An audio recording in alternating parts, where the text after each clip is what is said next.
Selamat datang kembali di channel Rizky Sajalah, channel podcast dengan segudang cerita hidup yang bisa merubah hari-harimu jadi lebih membahagiakan. Oke, masih soal cinta. Jika kemarin kita sudah bercerita tentang perjuangan cinta seorang boy ke Wulansari, sampai pada akhirnya si boy menceritakan masa lalunya bersama seorang wanita lain yang bernama Susan. Berikut dengan sedikit cekcok dengan ayah si boy, yang awalnya si boy berusaha banget buat yakinkan ayahnya kalau si Susan adalah wanita yang sangat ia cintai. Namun pada akhirnya si boy tersadar dan tetap pada hati yang baru dia kenal, namanya Wulansari. Untuk yang belum tahu cerita selengkapnya, bisa cek di konten sebelum ini ya. Agar kalian tidak gagal fokus dan agar imajinasi kalian tidak setengah-setengah dalam memaknai cerita ini. Setelah itu, kita sampai pada lanjutan cerita si Boy Chandra. Ini masih tentang asmara antara Boy dan Wulansari. Dijamin cerita ini makin menarik, guys. Baiklah, tanpa berlama-lama, selamat mendengarkan.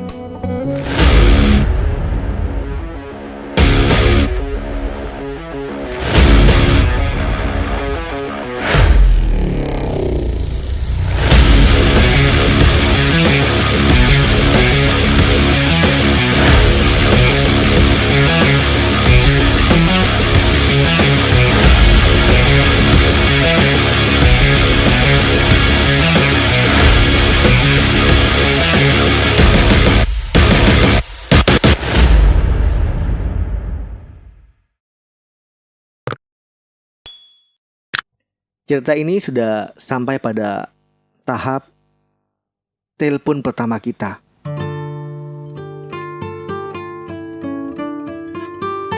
Ini seperti kencan pertama pasangan yang baru melakukan masa penjajakan.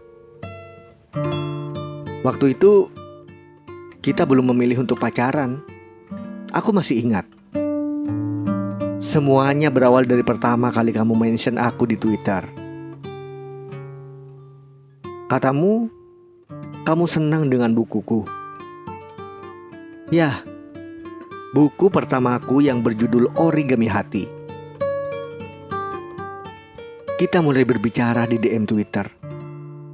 Aku senang kepada semua orang yang menyampaikan pendapat mereka tentang bukuku, baik yang memuji atau yang mengkritik, termasuk saat kamu menyampaikannya.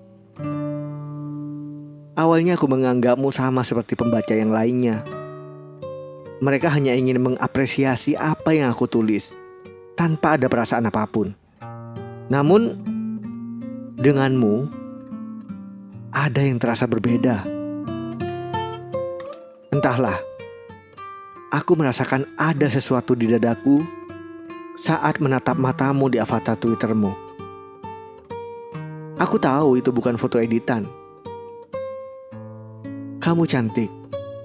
Begitu yang terpikir olehku pertama kali. Malam itu, aku memberanikan diri mengirimkan nomor ponselku kepadamu. Dan kamu mengirimkan juga nomor ponselmu. Karena aku memang sedang tidak ada pekerjaan yang lain. Malam itu, aku sedang berada di radio kampus. Aku memilih menelponmu. Di luar dugaanku, di beberapa menit pertama, kamu begitu kaku. Katamu, kamu grogi. Kamu bahkan tak percaya kalau aku menelponmu. Padahal perasaanku biasa saja. Aku tak merasa memiliki kelebihan apapun. Hanya seorang penulis muda, penulis yang mungkin belum layak disebut penulis. Novelku yang terbit baru 1. Rasanya seperti mimpi, ucapmu. Aku hanya tersenyum. Namun sekian menit bertambah terus, kita mulai saling nyaman. Kamu mulai bertanya kepadaku, Perihal apa saja yang menurutmu perlu kamu ketahui tentang aku. Kamu bertanya di mana aku tinggal, apakah aku tinggal dengan orang tuaku, bagaimana kuliahku. Kebetulan aku baru tamat waktu itu. Aku mulai membahas hal-hal konyol agar kita tak begitu kaku. Aku masih ingat waktu itu aku menanyakan, apa kamu sudah makan atau belum? Ya, itu pertanyaan paling basi yang sudah membudaya bagi orang Indonesia. Kamu menjawab belum makan. Aku sengaja menakutimu. Kamu makan dulu. Kamu tahu nggak? Kalau orang yang sering telat makan, itu hidungnya bisa tambah pesek. Masa iya? Kamu bercanda nih. Aku serius loh. Tentu aku tidak serius. Itu hanya teori yang kuciptakan untuk mengejaimu saja. Tetapi kamu malah percaya dengan apa yang aku katakan. Kamu polos sekali, Wulan. Akhirnya kamu meminta izin untuk makan sejenak. Aku menutup telepon kita. Ya, memang tidak baik masih teleponan saat kamu makan. Selain beresiko tersedak, itu juga melanggar norma kesopanan. Makan sambil teleponan itu tidak sopan. Aku sejenak menikmati lagu yang diputar di radio. Beberapa ada lagu kesukaanku, lagu Sheila on 7. Pada bait pertama, lagu itu mampu menenangkan perasaanku. Ya, meski sedikit memedihkan. Entahlah, aku memang suka mendengarkan lagu-lagu sedih. Namun, setidaknya kata bait pertama itu seolah menguatkan aku tentang apa yang terasa saat pertama kali menelponmu. Ada hal-hal yang memang seperti terencana sejak pertama kali kita mengalaminya. Setelah beberapa menit kamu mengirim SMS kepadaku. Masih mau teleponan? Tanpa pikir panjang, aku kembali menelponmu. Kita menghabiskan waktu lebih panjang di telepon malam itu. Banyak hal yang saling kita bicarakan. Kok kita kayak orang yang sudah lama saling kenal ya? Ucapmu. Iya, aku rasa juga begitu. Kita tak kaku lagi seperti di menit-menit pertama. Kamu juga menceritakan tentang hidupmu. Kamu seorang mahasiswi tingkat akhir di sebuah universitas swasta di kota Medan. Dan saat ini kamu sedang dipusingkan oleh tugas akhirmu yang belum juga kelar. Aku hanya mendengarkan apapun yang kamu katakan. Aku paham betul bagaimana rasa menjadi mahasiswa akhir. Bagaimana pusingnya mengerjakan skripsi atau tugas akhir. Apalagi banyak yang menuntut kita untuk cepat selesai.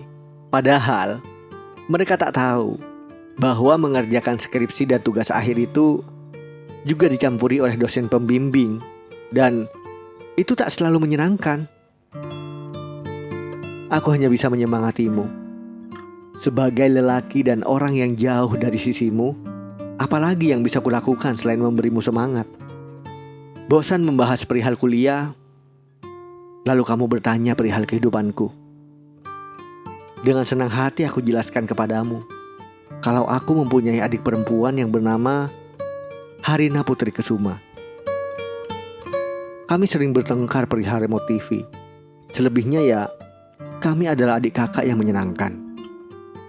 Meski jarang sekali berbagi cerita, aku yang lebih sering terlihat serius membuat adikku jarang mengajakku bicara. Kecuali ya saat dia butuh sesuatu. Kamu menanyakan kepadaku, apa aku tak ingin bekerja seperti kebanyakan orang lain? Bekerja di bank misalnya?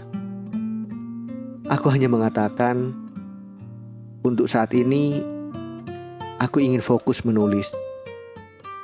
Ingin mengembangkan kemampuanku dalam bidang menulis.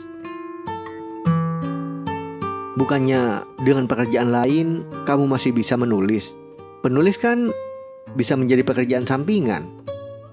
Katamu seolah meyakinkan aku bahwa penulis itu pekerjaan mudah dan bisa dilakukan dengan sambilan. Sebenarnya aku ingin menjelaskan kepadamu bahwa menjadi penulis itu tak semudah yang dibayangkan orang-orang. Namun ya, tidak juga terlalu sulit. Memang banyak yang bekerja dengan profesi, dan menjadi penulis sebagai pekerjaan kedua mereka. Sayangnya, aku belum bisa begitu. Aku masih ingin fokus nulis dulu. Jawabku seadanya. Kamu tak bertanya lebih dalam. Kita beralih membahas hal yang lain.